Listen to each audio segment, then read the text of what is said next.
மாநிலம் விட்டு இன்னொரு மாநிலத்திற்கு கனிம வளம் கொண்டு செல்வதை மத்திய அரசின் சட்டம் அனுமதித்துள்ளது என நாகர்கோவிலில் நடைபெற்ற பல்வேறு நிகழ்ச்சியில் பங்கேற்ற பின் பால்வளத்துறை அமைச்சர் மனோ தங்கராஜ் செய்தியாளர்களுக்கு அளித்த பேட்டியின் போது கடுமையாக விமர்சித்தார்.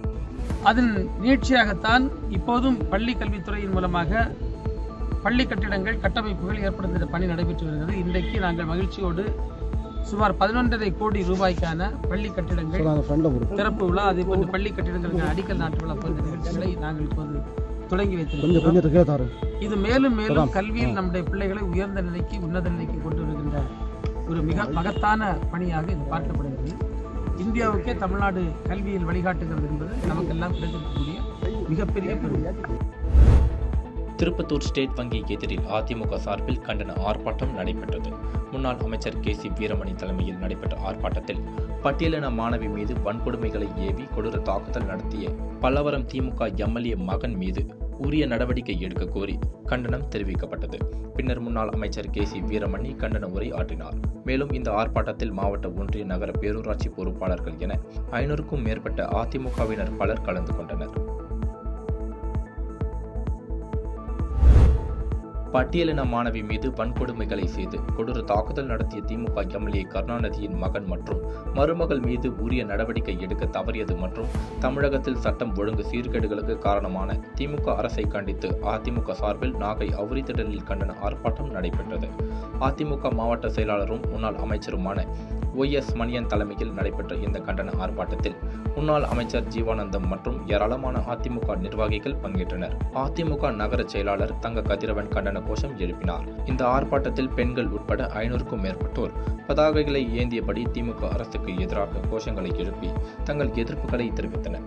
இந்தியா என்பது பல்வேறு மாநிலங்களை உள்ளடக்கிய ஒரு நாடு.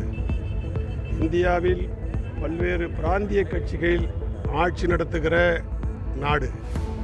பல்வேறு பிராந்திய கட்சிகள் முதன்மை கட்சிகளாக இருக்கிற நாடு. எனவே பிரதமர் வெற்றி பெற்றதற்கு தேர்தல் முடிவுக்கு பிறகு அப்பொழுதுதான் எந்த கட்சியுமே யாருக்கு வாக்களிப்பது, ஆதரிப்பது என்று முடிவு செய்யும். பட்டியலின மாணவி மீது வன்கொடுமைகளை ஏவி கொடூர தாக்குதல் நடத்தியவர்கள் மீது உரிய நடவடிக்கை எடுக்க தவறியதாக திமுக அரசை கண்டித்து அதிமுக சார்பில் கடலூர் மஞ்சக்குப்பம் தலைமை தபால் நிலையம் அருகே கண்டன ஆர்ப்பாட்டம் நடைபெற்றது. இதில் சிறப்பு அழைப்பாளராக முன்னாள் தொழில்துறை அமைச்சர் MC சம்பத் கலந்து கொண்டு கண்டன உரையாற்றினார். அப்போது பேசிய அவர் செய்தியாளர்களுக்கு பாதுகாப்பு இல்லாத அரசாக திமுக திகழ்வதாகவும் விமர்சித்தார். மேலும் எம்ஜிஆரை இழிவுபடுத்திய ஆண்டிமுத்து ராசா பாராளுமன்ற தேர்தலில் எந்த தொகுதியில் நின்றாலும் அதிமுகவால் அவர் வீழ்த்தப்பட வேண்டும் என்று தொண்டர்கள் மத்தியில் பேசினார்.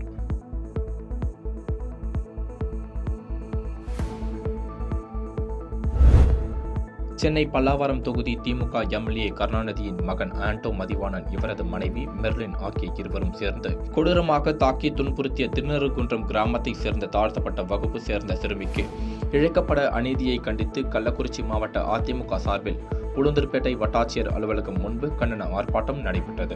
கள்ளக்குறிச்சி மாவட்ட அதிமுக செயலாளரும் முன்னாள் சட்டமன்ற உறுப்பினருமான குமரகுரு தலைமையில் நடைபெற்ற ஆர்ப்பாட்டத்தில் கள்ளக்குறிச்சி தொகுதி சட்டமன்ற உறுப்பினர் செந்தில்குமார், முன்னாள் சட்டமன்ற உறுப்பினர்கள் பிரபு, அழகவேல் பாபு உட்பட சுமார் 1000க்கும் மேற்பட்ட அதிமுகவினர் கலந்து கொண்டு திமுக அரசுக்கு எதிராகவும் திமுக MLA மகன் குடும்பத்தினரால் பாதிக்கப்பட்ட பணிப்பெண் சிறுமிக்கு நீதி கேட்டும் கோரிக்கைகளை வலியுறுத்தி முழக்கங்களை எழுப்பினர்.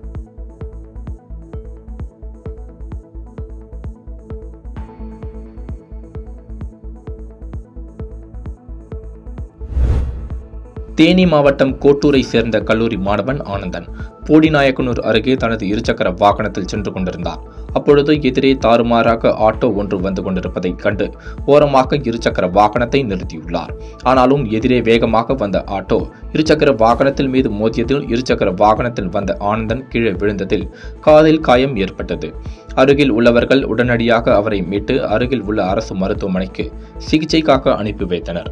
சம்பவ இடத்திற்கு விரைந்து வந்த காவல்துறையினர் நடத்திய விசாரணையில் ஆட்டோ ஓட்டி வந்த நபர் முந்தலையை சேர்ந்த முனிஷ் என்பதும் அவர் குடிபோதையில் ஆட்டோவை ஓட்டி வந்த விபத்து ஏற்படுத்தியதும் தெரியவந்தது.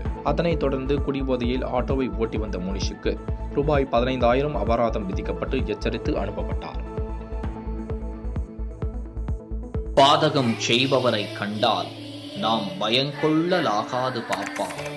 மோதி மிதித்து விடு பாப்பா, அவர் முகத்தில் உமிழ்ந்து விடு பாப்பா. அண்மை செய்திகளை உடனுக்குடன் தெரிந்து கொள்ள இணைந்திருங்கள் இயம்நாடு தொலைக்காட்சியுடன்.